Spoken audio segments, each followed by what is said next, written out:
이제 사도 바울은요, 인간의 보편적인 죄에 대해서 이렇게 말을 하고 나서 하나님의 심판대 앞에서 그 인간의 죄가 어떤 의미인가를 이제 결론적으로 얘기하는 겁니다.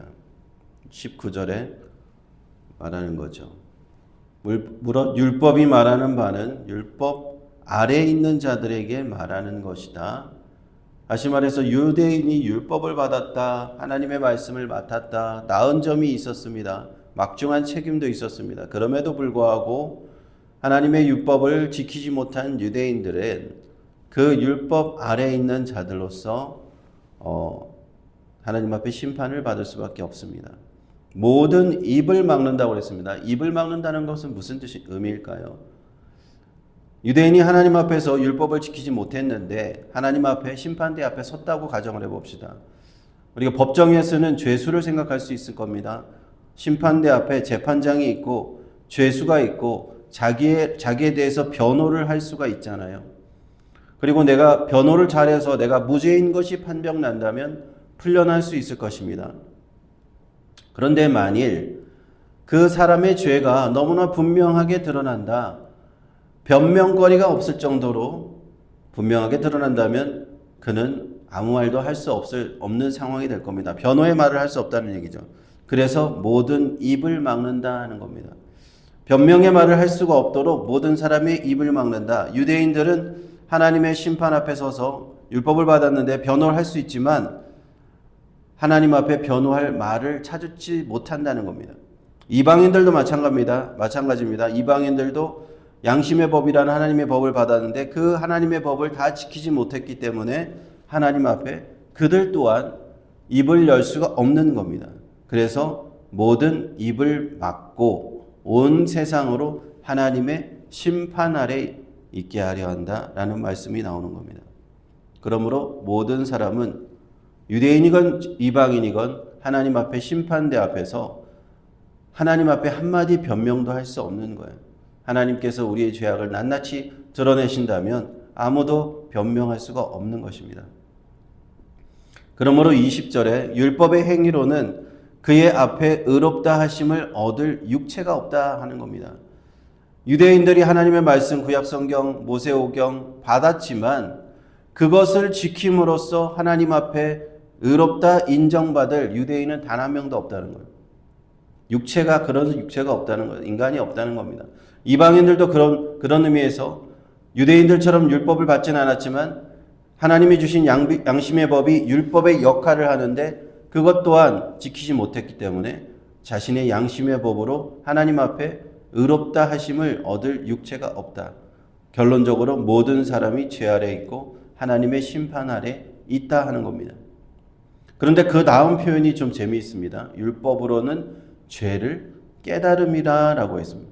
율법의 역할이 있다는 거예요. 율법의 역할이 있는데 그것은 우리가 죄라는 것을 알게 된다는 거예요. 율법이 없었다면 우리는 몰랐을 거예요. 그것이 죄가 되는지.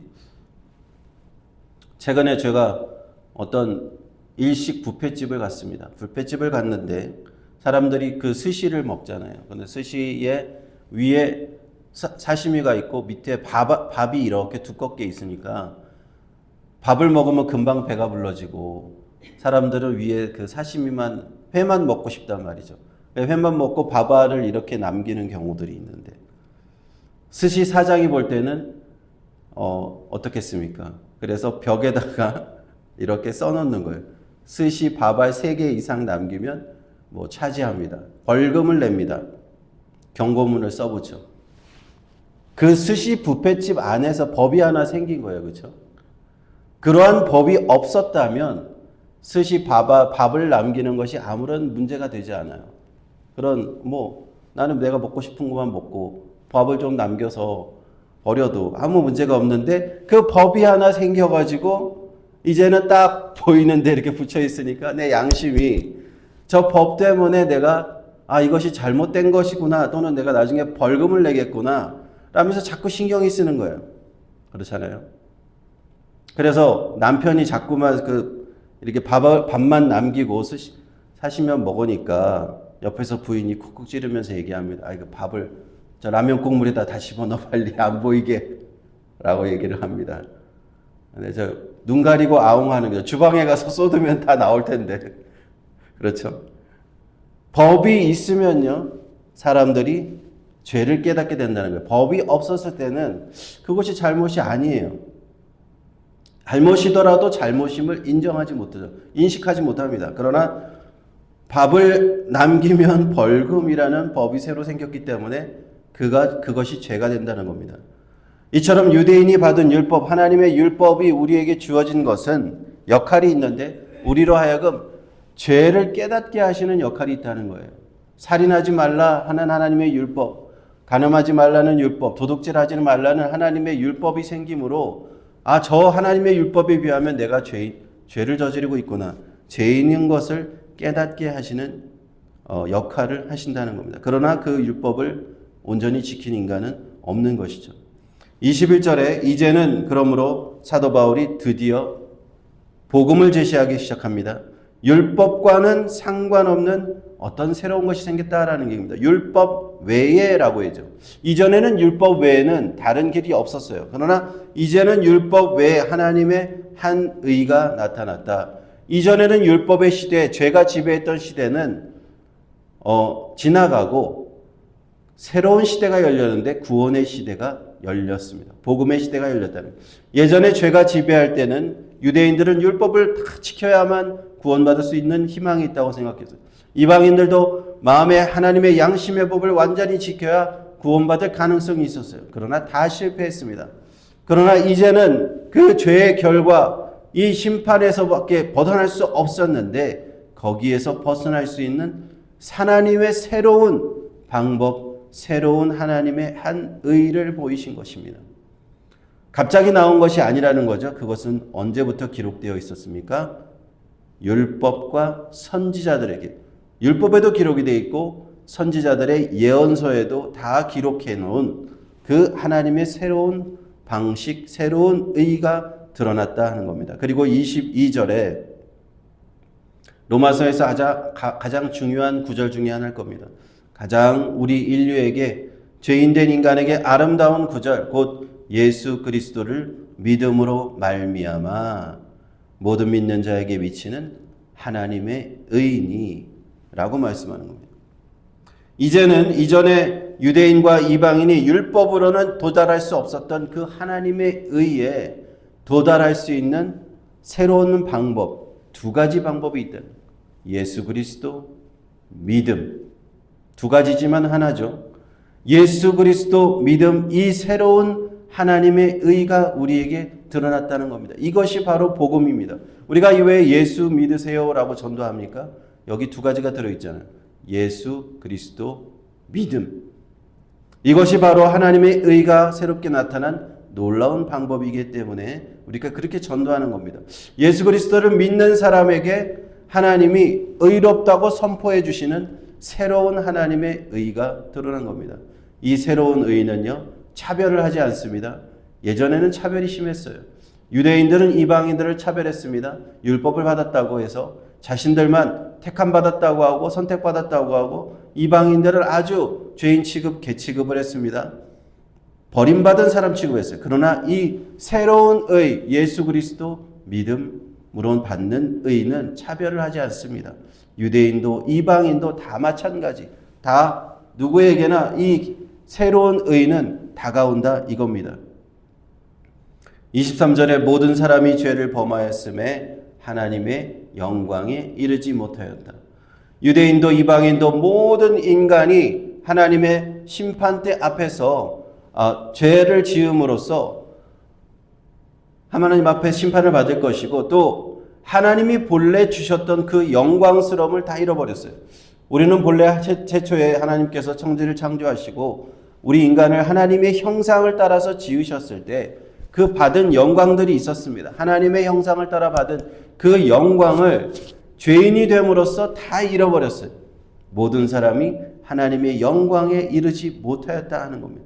그러나 24절에 이제 그리스도 예수 안에서, 뒤에서부터 한번 해석해보고 24절을 의롭다 하심을 얻은 자 되었다고 했죠. 이것은요, 법정을 생각해 보면 됩니다. 법정에서 재판장이 죄인이 앞에 나왔을 때, 피고인이 앞에 나왔을 때 다 재판을 해보고 당신은 죄가 없다, 당신은 의롭습니다, 뭐 감옥에 안 가도 되고 이제 풀려나 자유입니다 라고 이렇게 무죄를 선언해 주는 것 같아요. 의롭다 하심을 얻은 자 되었다는 것, 하나님이 우리를 무죄라고 선언해 주시고 의롭다고 선언하신다는 얘기예요. 그런데 그렇게 선언하는 방법이 뭐냐? 그 앞에 가면은 하나님의 은혜로 값없이 이렇게 하신다는, 어떠한 율법을 다 지켜서가 아니라, 어떠한 의로운 행동을 해서가 아니라, 어떠한 행동을 많이 해서도 아니고, 공로를 많이 쌓아서도 아니고, 하나님이 우리를 의롭다고 선언해 주시는 방법은 하나님의 은혜라는 거예요. 은혜. 그리고 우리가 행한 것은 아무것도 없어요. 우리가 값을 지불한 것은 아무것도 없습니다. 내가 잘못했습니다, 저 사람에게 값을 지불해야 돼요. 벌금을 때리잖아요. 벌금형, 벌금 뭐 얼마를 내시오. 그 값도 지불하지 않았어요. 그런데 나에게 무죄라고 선언해 주신다는 겁니다. 값없이 의로움을 우리가 얻었다. 그리고 그것은 그 값을, 그 앞으로 가보면 구속으로 말미암아 누군가가 그 값을 치르셨다는 말이에요. 구속이라는 단어는요, 속량이라는 단어로 번역을 할 수 있는데, 과거 사도 바울 시대에는 종종 그런 일들이 있었어요. 노예가, 우리 주인 밑에 있던 노예가 도망을 가거나 아니면 죄를 짓는 경우가 있었습니다.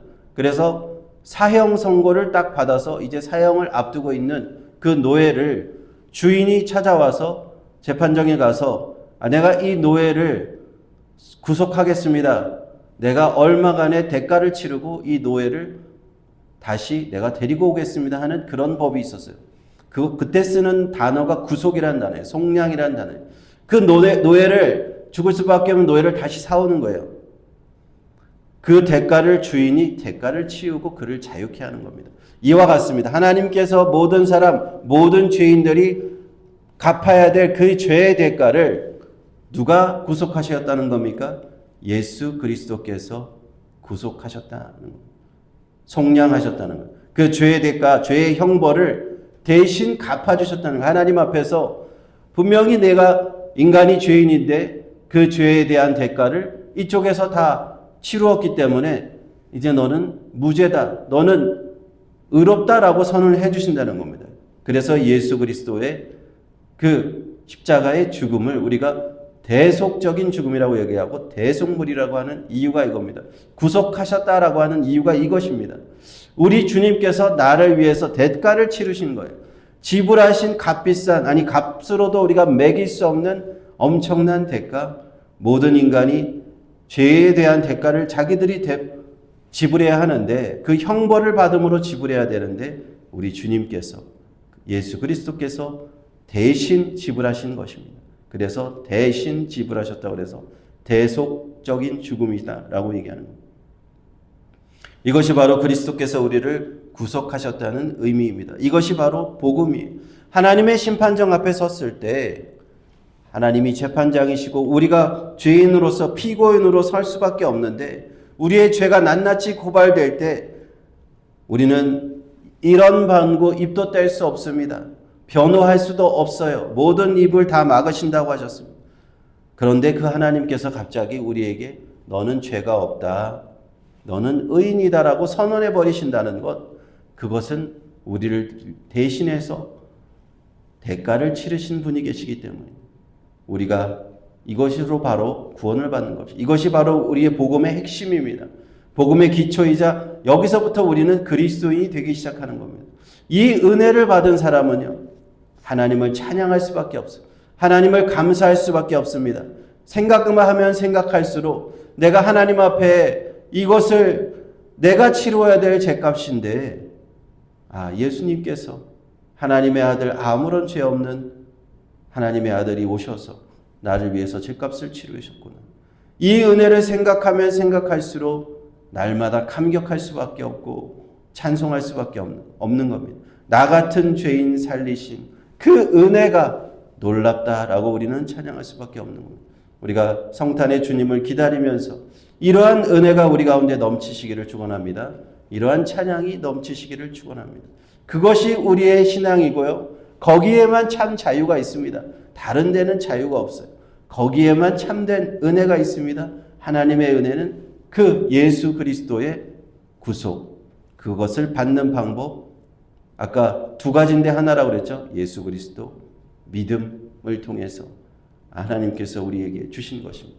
이제는 뒤에 사도 바울이 믿음이라는 단어에 대해서 조금 더 계속 설명을 할 겁니다. 그것에 통해서 우리가 깊은 또 믿음의 신앙의 깊은 대로 나아갈 수 있기를 축원드립니다. 하나님 은혜를 감사합니다. 말씀과 아버지 하나님 은혜 가운데 복음 가운데 복음의 기초를 다시 들여다보고 아버지 하나님의 은혜는 날마다 상고하여도 날마다 새롭게 우리가 보아도 감사한 것입니다. 그 은혜는 그 감사는 줄어들지 아니하고 날마다 점점 커집니다. 아버지 하나님 이러한 은혜 우리에게 주셨사오니 예수 그리스도 안에 있는 이 구속 우리에게 주셨사오니 이 은혜로 감격하며 살아가는 우리 모두 되게 도와주옵소서. 예수님의 이름으로 기도합니다. 아멘.